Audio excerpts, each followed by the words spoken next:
Je vais vous présenter maintenant quelqu'un d'assez important pour moi, parce qu'il est diplômé de l'INSA de Lyon, département télécommunications où je suis actuellement. La relève.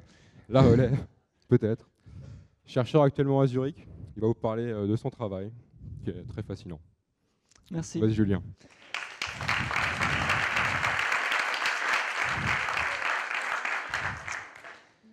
Alors il y a 2 jours, la petite musique d'abord.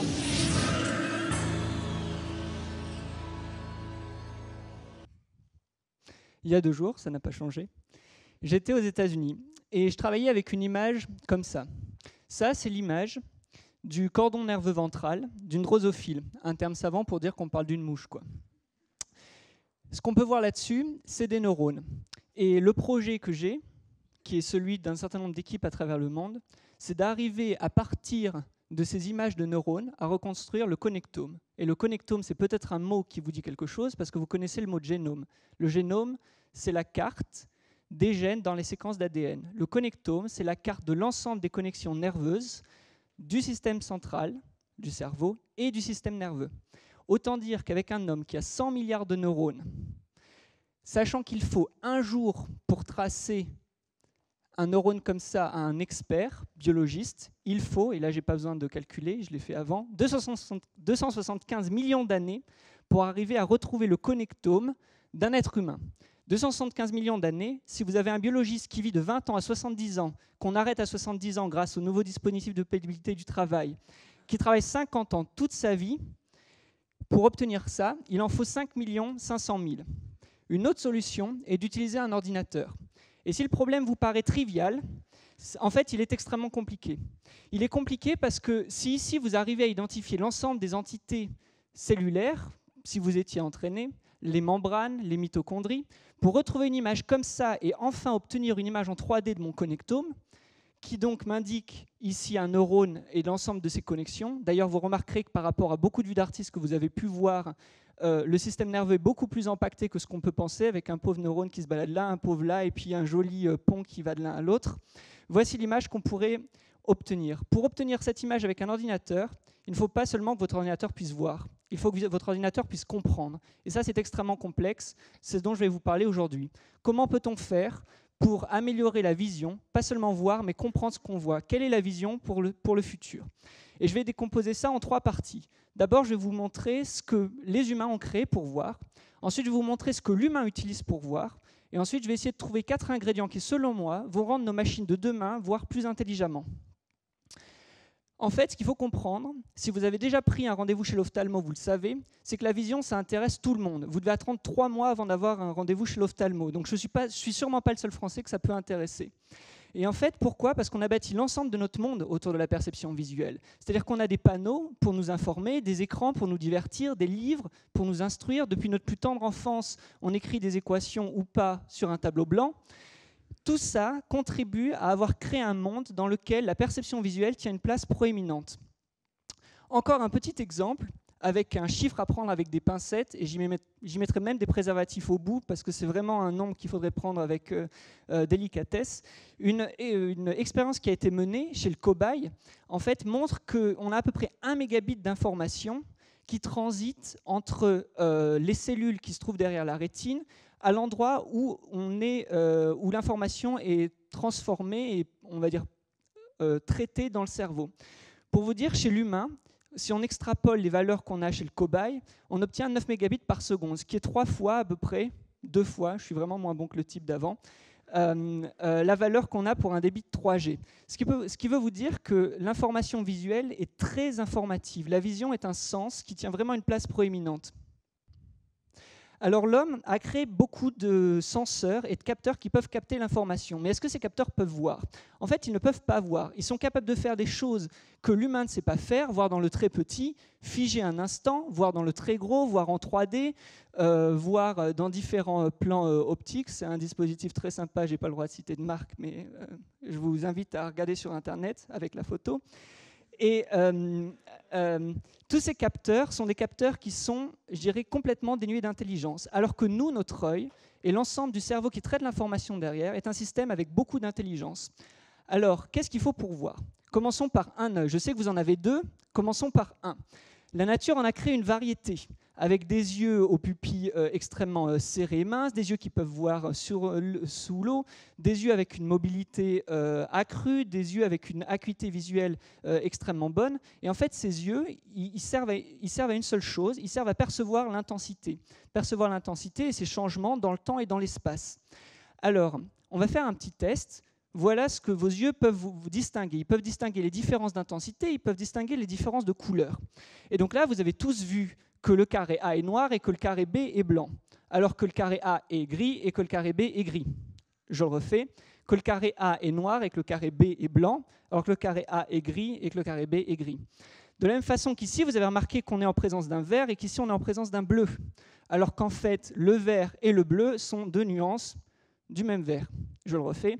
Ici, vous avez remarqué qu'on a un vert et ici un bleu, alors qu'en fait, on est en présence de deux verts qui sont exactement identiques. Alors qu'une caméra ici ne se serait pas fait avoir, votre œil vous a trompé. Et ce n'est pas votre œil qui vous a trompé, c'est votre cerveau qui vous a trompé.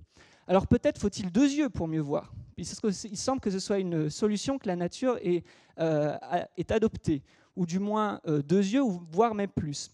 Et en fait, ces deux yeux, ils servent à compenser les défauts qu'un seul œil ne peut pas avoir, notamment pour distinguer la distance, avoir une notion de profondeur, et pour élargir son champ visuel. Par exemple, chez l'insecte volant, c'est extrêmement connu que l'insecte a besoin d'yeux sur les côtés pour arriver à mieux estimer sa vitesse. Si vous me lancez un objet de face, ne le faites pas, surtout pas des tomates. Si vous me lancez un objet de face, j'aurai beaucoup plus de mal à estimer sa vitesse que si je le vois passer sur le côté. Et c'est pour ça qu'on a deux yeux. Aussi pour estimer le relief. C'est pour ça qu'ici, vous avez besoin de deux yeux pour arriver à voir que cette image est en relief. Maintenant, fermez un œil, l'image est tout le temps en relief. Maintenant, on va se concentrer sur ce creux ici, qui est un creux. On a un creux et des bosses. Et je vais faire tourner très légèrement l'image. Hop, on parle tout le temps de ce creux-là. Je fais tourner, je fais tourner, je fais tourner. Étrange, le creux s'est transformé en bosse. Pourquoi? C'est encore votre cerveau qui vous a joué des tours. Parce que l'humain aime interpréter que la lumière vient de haut, parce que c'est dans un environnement classique ce qui se passe la plupart du temps, votre cerveau a inféré que ce creux maintenant avec la lumière venait d'en haut, en fait, était une bosse. Et vous n'avez absolument pas besoin de deux yeux pour ça. La plupart du monde 3D que l'on perçoit est en fait perçu avec notre cerveau. Et en fait, le cerveau, il y en a une variété. Là, on a un cerveau d'humain, on a un cerveau d'éléphant, un cerveau de dauphin, un cerveau de gorille. Ça, c'est un cerveau de macaque. Ça, je vous laisse deviner, c'est un animal comestible. Non, c'est un chien, mais le chien est comestible. Le chat et la souris. Je ne vais pas me faire que des amis. Brigitte Bardot, si vous m'entendez, je vous en supplie. Alors, un cerveau qui vous permet de percevoir un certain nombre de choses, d'inférer du sens d'une scène, mais aussi de percevoir le mouvement. Et là, sur cette image qui est très connue, on a une danseuse. Et certains d'entre vous la voient tourner à droite et l'autre partie d'entre vous la voient tourner vers la gauche. En fait, suivant comment on regarde et vers quel point on regarde, cette danseuse tourne dans les deux sens. Et je vais vous montrer comment. Si vous regardez la jambe gauche, elle tourne vers la droite. Là, j'imagine que tout le monde la voit tourner vers la droite. Si maintenant vous regardez la jambe droite, elle tourne vers la gauche. Et je n'ai pas changé l'image, je vous le promets. Ce qui est important de comprendre, c'est qu'encore une fois, c'est votre cerveau qui vous a dupé et qui est capable d'interpréter, c'est ce qu'on appelle les interprétations bistables, de donner deux interprétations à une même image. Alors en fait, c'est aussi le même principe dans ces images, où en fait le cerveau ici voit un triangle alors qu'il n'y a pas de triangle, voit un cube alors qu'il n'y a pas de cube, ici est capable de reconnaître un arbre et deux animaux alors que c'est juste du noir et du blanc, et ici de voir un dalmatien parce qu'on essaie de donner du sens à une image qui n'en a pas. Ce qui est encore extrêmement compliqué, et que j'aimerais que vous vous rendiez compte, c'est que si aujourd'hui j'ai un système qui est capable de reproduire les phénomènes en vision qui sont ceux que je viens de présenter, le problème de mon connectome, c'est-à-dire de percer les mystères du cerveau pour reconstruire l'ensemble des connexions nerveuses et du système central, c'est terminé. j'ai un microscope, j'ai un programme informatique qui est capable d'inférer du sens des images. Je n'ai plus besoin du tout d'être humain. 275 millions d'années que je fais tourner sur un cluster d'ordinateurs, ça me coûte juste $1 million et c'est terminé. Alors, ce qui est très intéressant, c'est que de ce point de vue-là, il y a deux catégories de personnes. Il y a des personnes extrêmement optimistes qui pensent que c'est déjà fait et qu'on sait déjà voir, et il y a des personnes extrêmement pessimistes. Et je vous parlais d'une personne qui est extrêmement optimiste, qui est un coiffeur. On a tous une anecdote chez le coiffeur. Et un jour, le coiffeur, après 5 minutes vraiment d'un silence embarrassant, entre le shampoing et la coupe, me demande « Et vous, vous faites quoi dans la vie ?» Comme je n'ai pas suffisamment de cheveux pour lui faire une réponse de 15 minutes en lui expliquant vraiment ce que je faisais, je choisis de faire une réponse simple en lui disant « Vous savez, moi j'essaie de faire voir des machines et de me les faire voir. » Et il me dit « Quoi ? Mais attendez, moi ça fait 10 ans que des machines elles savent voir. Ça fait 5 ans que je me prends des PV avec le radar automatique et ça fait 10 ans que je joue avec mon gosse devant la Kinect. » Bref, c'est la solution. C'est la réponse de l'optimiste. La réponse du pessimiste, c'est qu'on ne peut pas vraiment voir. On peut voir, mais on ne peut pas comprendre avec les capteurs d'aujourd'hui. Alors qu'est-ce qu'il faut ? Quels sont les 4 ingrédients qui, selon moi, doivent être implémentés dans les machines de demain pour être capables de voir ? D'abord, il faut décentraliser l'intelligence, parce qu'en fait, il faut déporter l'intelligence au plus proche du capteur. Alors, le système humain, le système nerveux, sait le faire depuis un certain nombre d'années. Je ne sais pas si vous étiez au courant, mais on a un deuxième mini-cerveau qui se trouve en bas. Et je ne parle pas de celui de ces messieurs. Mesdames, vous l'avez aussi, il s'agit du ventre. Le ventre comporte 10% de l'ensemble des neurones du système nerveux de l'humain, ce qui correspond au cerveau d'un chat. Vous avez le cerveau d'un chat dans votre ventre, ou d'un chien, et je ne parle pas de celui qu'on a mangé précédemment. Décentraliser l'intelligence, c'est aussi ce qu'on fait dans la rétine, puisqu'en fait, quand la lumière arrive dans la rétine, elle vient se projeter sur les cônes et les bâtonnets, et ensuite vous avez un ensemble de filtres ici qui est déjà capable de reconnaître les contours, comme le contour d'un bras par exemple. En fait, la rétine avait un peu inventé Instagram avant l'heure. La deuxième chose qu'on doit faire pour arriver à résoudre le problème de la vision, c'est de traiter plusieurs problèmes simultanément et conjointement. Alors ça veut dire quoi ? Ça veut dire que maintenant qu'on a des modules vers lesquels on a déporté un petit peu d'intelligence, ça ne veut pas dire qu'on doit mettre un cerveau par module, ça coûterait trop cher. Mais ça ne veut pas non plus dire qu'il faut un chef d'orchestre pour 100 milliards de neurones. Ça veut dire que notre cerveau est capable de faire quelque chose qu'on ne sait pas faire, qui est de traiter plusieurs problèmes en même temps, de manière parallèle et simultanée. Et quand aujourd'hui vous êtes informaticien ou mathématicien et que vous essayez d'implémenter ça sur un ordinateur, c'est extrêmement complexe. Parce que depuis notre plus tendre enfance, on nous a appris à penser de manière séquentielle. Je fais une tâche A, ensuite va te laver les dents, va dormir et dodo. C'est comme ça qu'on pense. Et on doit penser autrement, on doit apprendre à faire des architectures parallèles et qui sont capables de traiter des problèmes de manière conjointe. Ensuite, une autre des choses pour lesquelles le corps humain est extrêmement bon, et particulièrement le cerveau, c'est qu'il y a un certain nombre de systèmes qui sont prédéterminés. Et il y en a d'autres qui ne le sont pas, et en fait qui se forment, c'est l'apprentissage, c'est l'adaptation.